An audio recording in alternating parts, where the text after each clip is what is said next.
এবং এই উপলক্ষে চট্টগ্রামে রয়েছে নানা আয়োজন। সেখানে রয়েছেন আমাদের সহকর্মী শহীদুল ইসলাম, যুক্ত হব তার সাথে। শহীদ, কি কি আয়োজন রয়েছে সেখানে বিস্তারিত জানাবেন। জাতিসংঘ ঘোষিত আন্তর্জাতিক দুর্নীতি বিরোধী দিবস উপলক্ষে চট্টগ্রামে আসলে নানা কর্মসূচির আয়োজন করেছে দুর্নীতি দমন কমিশন চট্টগ্রাম কার্যালয়। আমরা এই মুহূর্তে আছি চট্টগ্রামের জেলা শিল্পকলা একাডেমিতে। এখানে আসলে থেকে চট্টগ্রামের যে পৌনে 8টা নাগাদ এখানে যে চট্টগ্রামের বিভাগীয় কমিশনার রয়েছেন ডক্টর মোহাম্মদ জিয়াউদ্দিন, তিনি বেলুন উড়িয়ে এই প্রোগ্রামের আসলে শুভ উদ্বোধন ঘোষণা করেন। এছাড়াও যে এখানে যে তারা রয়েছেন এবং আমরা দেখেছি এই উদ্বোধনের পরপরই এখানে আসলে একটা মানববন্ধনের আয়োজন করা হয়েছে। মানববন্ধনে আসলে নানা আইন শৃঙ্খলা বাহিনীর সদস্য থেকে শুরু করে বিভিন্ন সংগঠনের যে সদস্যরা রয়েছেন তারা আসলে মানববন্ধনে এসেছেন। এছাড়াও যে আমরা দেখেছি এখানে যে মানববন্ধন আয়োজন করা হয়েছে, এরপরে আসলে মূলত এখানে আলোচনা সভা শুরু হয়েছে। দুর্নীতির বিরুদ্ধে তারুণ্যের একতা, গড়বে আগামী শুদ্ধতা, এই প্রতিপাদ্যকে সামনে রেখে আসলে এখানে আলোচনা সভা আয়োজন করা হয়েছে, যেখানে আসলে প্রধান অতিথি হিসেবে উপস্থিত আছেন চট্টগ্রামের বিভাগীয় কমিশনার ডক্টর মোহাম্মদ জিয়াউদ্দিন এবং সভাপতিত্ব করছেন দুর্নীতি দমন কমিশন চট্টগ্রাম বিভাগীয় যে কার্যালয়ের যে পরিচালক রিজিয়া খাতুন।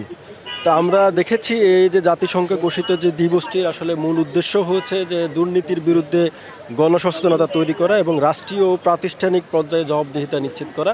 তো আমরা এই বিষয়ে আসলে আমরা চট্টগ্রামের দুর্নীতি দমন কমিশনের যে কার্যালয়ের পরিচালক রিজিয়া খাতুনের সঙ্গে আমরা কথা বলেছিলাম। তারা আসলে বলতে চেয়েছেন যে আমরা জানতে চেয়েছিলাম আসলে এই কর্মসূচির মাধ্যমে জনগণকে আসলে তারা কী ধরনের বার্তা দিতে চাচ্ছেন সেই বিষয়ে তারা আমাদের বললেন যে দুর্নীতি দমনে রাজনৈতিক যে সদিচ্ছা এবং দক্ষ ও সৎ নেতৃত্বের পাশাপাশি পারিবারিক শিক্ষা ও সামাজিক মূল্যবোধের বড় ভূমিকা রয়েছে।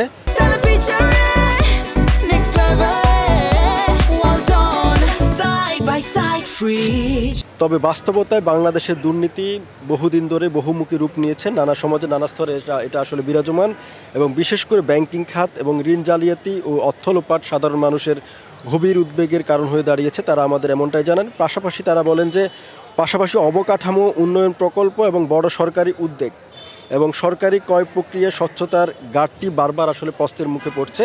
এই অবস্থায় তারা আসলে গণতন্ত্র, বিচার ব্যবস্থা ও রাষ্ট্রীয় যে প্রতিষ্ঠানগুলো রয়েছে সেগুলোর প্রতি তার জনগণের আস্থা দুর্বল হচ্ছে বলে আমাদের জানান। এই অবস্থায় আসলে তারা বলতে চেয়েছেন যে সরকারি যে কর্মকর্তা এবং যে সদস্যরা রয়েছেন, যে কর্মচারীবৃন্দ রয়েছেন, তাদেরকে আসলে যদি দুর্নীতিমুক্ত রাখা যায় সেই ক্ষেত্রে যে আগামী দুর্নীতিমুক্ত যে সমাজ